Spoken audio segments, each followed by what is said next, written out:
साथियों नमस्कार, आप सभी का स्वागत है हमारी 15 मिनट सीरीज में। तो चलिए शुरुआत करते हैं ईवीएस के कुछ पेडागोजी और कंटेंट बेस्ड प्रश्नों की। प्रश्न नंबर 1 प्यारे साथियों स्क्रीन पर मैं आपके लगा रहा हूं। प्रश्न नंबर 1 आपसे कह रहा है कंस्ट्रक्टिविज्म के अनुसार सीख होती है ना, संरचनावाद के अनुसार सीख होती है, शिक्षा केंद्रित होती है, विद्यार्थी के अनुभव से होती है, याद करने से होती है, या टॉपिक की लिस्ट से होती है। साथियों कैसी होगी भाई, क्या है, विद्यार्थी के अनुभव से होगी। किससे होगी? विद्यार्थी के अनुभव से होगी। इसलिए प्रश्न का उत्तर साथियों बी चला जाएगा। B is the right answer साथियों हो जाएगा। बात करेंगे अगले प्रश्न की, और अगला प्रश्न आपसे कह रहा है लोकल टू ग्लोबल। ध्यान दीजिएगा, लोकल टू ग्लोबल सिद्धांत का अर्थ क्या है? पहले दुनिया फिर घर, निकट अनुभव से व्यापक सीख, या केवल पुस्तक से सीख, या पुराने ज्ञान को हटाना। भाई लोकल टू ग्लोबल का मतलब होता है निकट अनुभव से व्यापक सीखना, यानी कि क्या है प्रश्न का उत्तर साथियों? 20 प्रश्न का बिल्कुल सही उत्तर दोस्तों चला जाएगा। बात करते हैं अगले प्रश्न की। अगला प्रश्न साथियों आपसे कह रहा है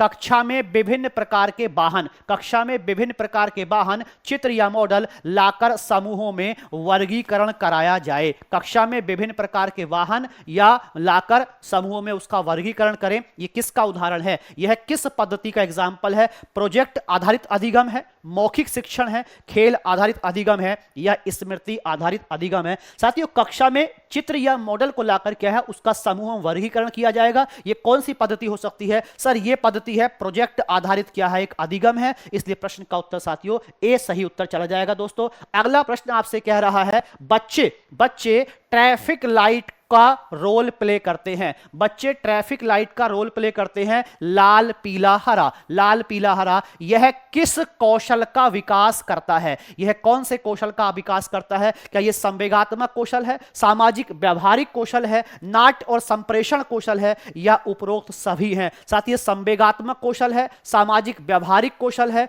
नाट्य और संप्रेषण कौशल है। देखा जाए तो यह क्या है, सभी कौशल का विकास कर रहा है। यानी कि प्रश्न का उत्तर साथियों क्या हो जाएगा? डी इस प्रश्न का सही उत्तर दोस्तों चला जाएगा। D is the right answer साथियों हो जाएगा। बात करते हैं अगला प्रश्न कह रहा है ईवीएस में यात्रा विवरण लेखन गतिविधि क्या विकसित होता है? ईवीएस में यात्रा विवरण लेखन गतिविधि साथियों क्या विकसित होता है? भाषा कौशल विकसित होता है, अवलोकन और अनुभव आधारित लेखन विकसित होता है, रचनात्मक सोच विकसित होती है, या उपरोक्त सभी विकसित होते हैं। यात्रा विवरण लेखन की बात हो रही है तो यहां से जब आप लिखेंगे तो भाषा का कौशल विकसित होगा, और अवलोकन करने की शक्ति, जब आप यात्रा पे बच्चा जाएगा चीजों को ध्यान से क्या करेगा, देखेगा, इसी को अवलोकन बोलते हैं, और अनुभव तो लेकर ही आएगा, और रचनात्मक भी पॉजिटिव है, क्रिएटिव सोच भी क्या होगी, विकसित होगी। इसलिए प्रश्न का उत्तर साथियों डी लगा लीजिएगा। डी इस प्रश्न का सही उत्तर दोस्तों चला जाएगा। अगले प्रश्न की बात करेंगे। अगला आपसे कह रहा है पुराने समय में यात्रा धीमी थी। ध्यान दीजिएगा,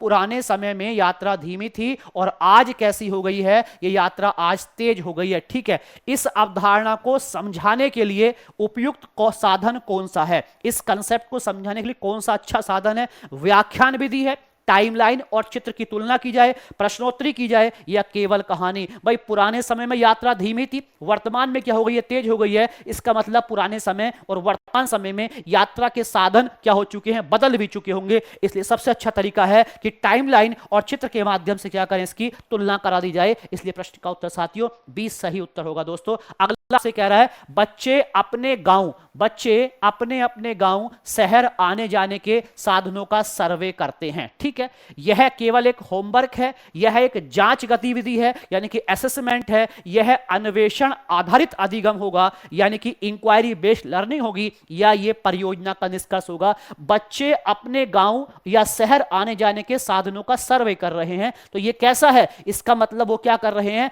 अन्वेषण कर रहे हैं साथियों। तो यह अधिगम कैसा है? इसको हम कहेंगे अन्वेषण आधारित अधिगम, यानी कि इंक्वायरी बेस्ड लर्निंग दोस्तों। प्रश्न का सही उत्तर चला जाएगा। अगला प्रश्न आपसे कह रहा है परिवहन के साधनों को, साथियों कह रहा है परिवहन के साधनों को स्थल जल वायु में बांटना किस कौशल को प्रोत्साहित करता है? परिवहन के साधनों को स्थल जल वायु में बांटना किस कौशल को प्रोत्साहित करता है? क्या यह वर्गीकरण कौशल है, मौन स्मरण है, रटना है, या दंड व्यवस्था है? भाई परिवहन के साधन है, जल परिवहन के साधन अलग कर लिए, वायु परिवहन अलग कर लिया, स्थल परिवहन अलग कर लिया। मतलब क्या हो रहा है, ये तो सर वर्गीकरण हो रहा है। माने ये क्या है, वर्गीकरण कौशल का एग्जांपल हो जाएगा साथियों। प्रश्न का उत्तर ए लगा लीजिएगा, ए इज द राइट आंसर होगा दोस्तों। अगला प्रश्न आपसे कह रहा है टिकट में, क्या कह रहा है भाई, टिकट में तिथि, समय, स्रोत और गंतव्य होता है। टिकट में तिथि, समय, स्रोत और गंतव्य होता है।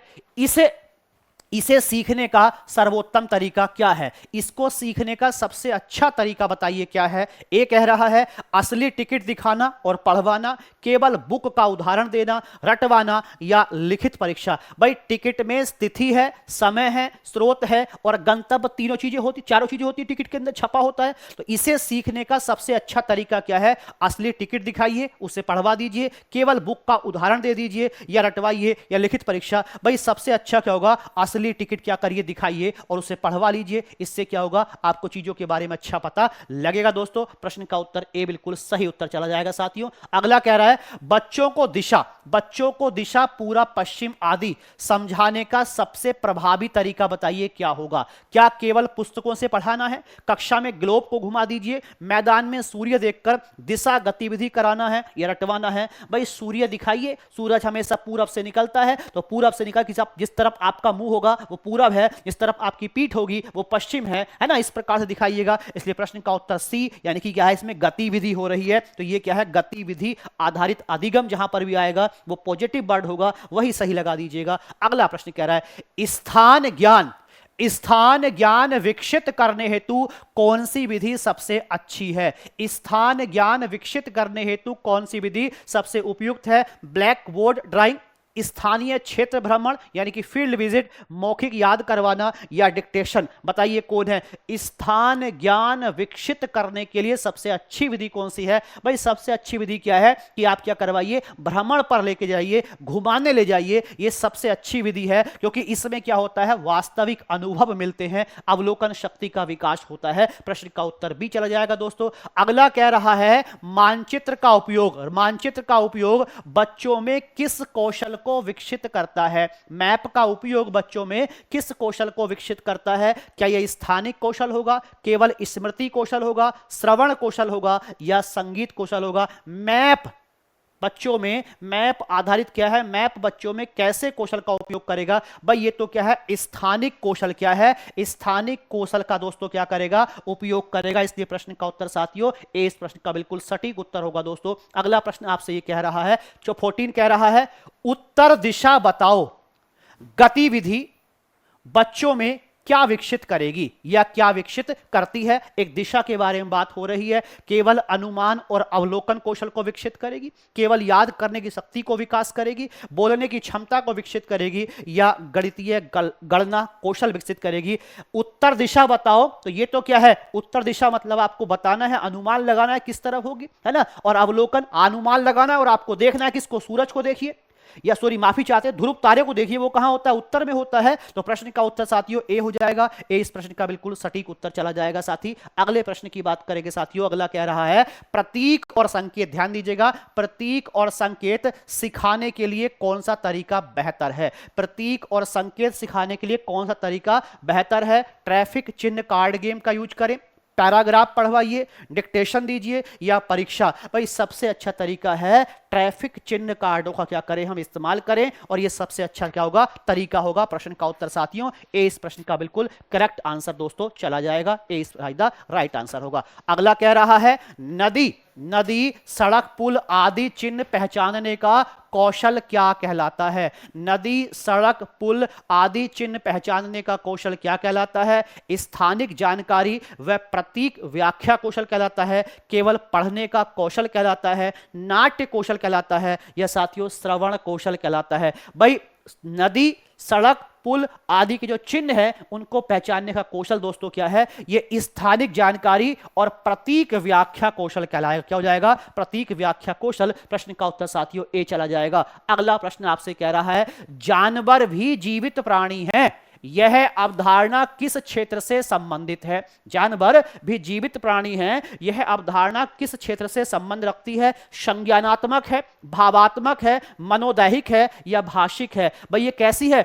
आप क्या कर रहे हैं, यानी कि जानवर भी क्या है, जीवित हैं, मतलब आपके मन में जानवरों के प्रति क्या है, फीलिंग है, भाव है, तो मतलब कैसी है दोस्तों, ये भावात्मक क्या है, ये भावात्मक अवधारणा होगी। प्रश्न का उत्तर भी चला जाएगा साथियों। अगला प्रश्न है, कश्मीर में घरों की छतें, कश्मीर में घरों की छतें ढलान युक्त क्यों होती हैं? सजावट के लिए होती हैं, बर्फ और बारिश के पानी को नीचे गिराने के लिए होती हैं, हवा को रोकने के लिए होती हैं या गर्मी बढ़ाने के लिए? भाई ढलान वाली छत होती ताकि बर्फ और जो बारिश का पानी है वो रुके ना, वो क्या हो जाए, नीचे की ओर खिसक जाए, इसलिए प्रश्न का उत्तर साथियों बी चला जाएगा। अगला कह रहा है आपसे इग्लू। भाई इग्लू किस सामग्री से बनता है? तो इग्लू मिट्टी से बनता है, बर्फ से बनता है, पत्थर से बनता है या लकड़ी से? तो इग्लू हमने कई बार पढ़ा कि सर ये तो क्या है, बर्फ का बना हुआ क्या होता है, घर होता है, जिसे कौन बनाते हैं, एस्किमो जनजाति के लोग। इस क्या करते हैं, बर्फ के ब्लॉक को जोड़कर बर्फ से अपना घर बना लेते हैं, कौन, एस्किमो लोग, और इन्हीं के घर को दोस्तों क्या बोलते हैं,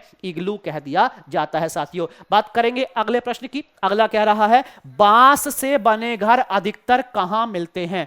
उत्तर पूर्व भारत में, राजस्थान में, गुजरात में या पंजाब में? भाई बांस से बने घरों का इस्तेमाल वहां अधिक होता है जहां पर बाढ़ अधिक होती है। यहां लोग पहले 10 से 12 फीट ऊंचे बांस के क्या करते हैं, खंबे खड़े कर लेते हैं और उसके ऊपर अपना घर बनाते हैं। और ये घर मिलेंगे नॉर्थ ईस्ट इंडिया में, विशेष रूप से असम। विशेष रूप से अगर बात करें तो असम इसके लिए सबसे ज्यादा प्रसिद्ध है। प्रश्न का उत्तर दोस्तों ए चला जाएगा। अगले प्रश्न की बात करेंगे साथी। कह रहा है, भारत में अधिकांश पेयजल किस स्रोत से प्राप्त होता है? भारत में अधिकांश पेयजल किस स्रोत से, यानी कि पीने वाला पानी किस स्रोत से प्राप्त होता है? समंदर से प्राप्त होता है, नदी और भूमिगत जल है, झीलें हैं या वर्षा का जल है? तो भाई नदियों और भूमिगत जल से क्या होता है, प्राप्त होता है साथियों। इसलिए प्रश्न का उत्तर प्यारे विद्यार्थियों बी प्रश्न का बिल्कुल क्लियर, एकदम बिल्कुल क्या सटीक उत्तर हो जाएगा साथी।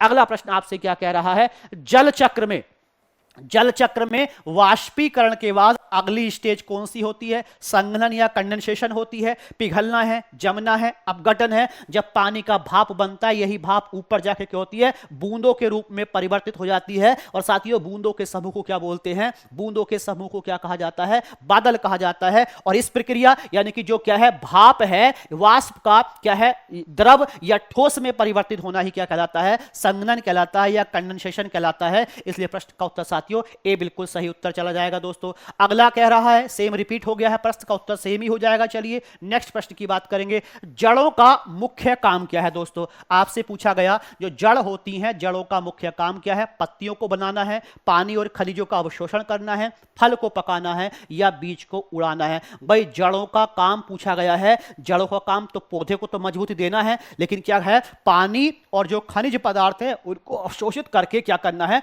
पौधे तक पहुंचाना होता है। इसलिए बी प्रश्न का दोस्तों सही उत्तर हो जाएगा। और सेशन का साथियों अंतिम प्रश्न है कि तने का मुख्य काम क्या है? तने का मुख्य काम क्या है? पत्तियों को गिराना, पौधों को सहारा देना और भोजन या जल का संवहन करना, मिट्टी बनाना या फूलों का रंग बदलना। साथियों तने के काम की बात हो रही है, तो तने का काम क्या होता है? पौधे को सहारा देना और भोजन या जल का क्या करना? संवहन करना। साथियों आज के सेशन को देते हैं यहीं पर विराम। सेशन कैसा लगा जरा बताइएगा जरूर, और लाइक करना, कमेंट करना, शेयर करना, और अगर आप चैनल पर नए हैं तो साथियों सब्सक्राइब करना ना भूलिएगा। बहुत बहुत धन्यवाद। नमस्कार, जय हिंद, बाय बाय। मिलते हैं आपसे अगले वाले सेशन में।